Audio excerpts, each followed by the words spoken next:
Haya udugu. Karibu, mimi naitwa Mtaalamu Mweupe.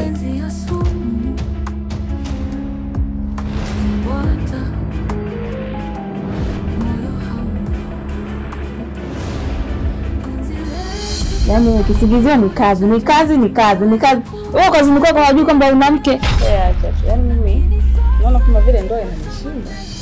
Mama, nimekuwa nikifanya hayo yote. Naomba nifanye mambo ya majukumu ya kazi mama. Mimi niko very stressed nikiweza kukamilisha mambo yangu ya kazi. Bila nimekumbuka kitu. Ila mganga wangu. Yaani huyo ukienda kwake shida zako zote zinaisha.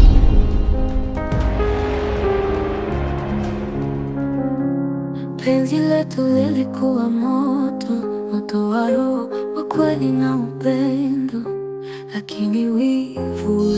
Sasa hapa kuna dawa. Ziko aina nyingi, kuna siku 7, lakini pia kuna kufa na kuzikana.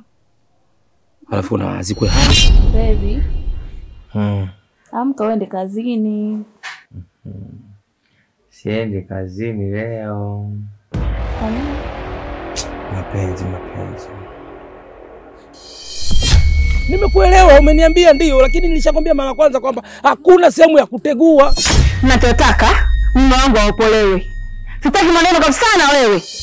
Kipenzi. Hamna cha kipenzi hapa. Tupe bamia, tupe hoho, nyanya 2 mpenzi. Nyanya 2. Haya wewe Kabojo. Nenda kwenu. Na utoe taarifa nyumbani, sitaki mtu yote kuja hapa. Niacheni mimi na mke wangu jamani. Nina mateso kwenye moyo.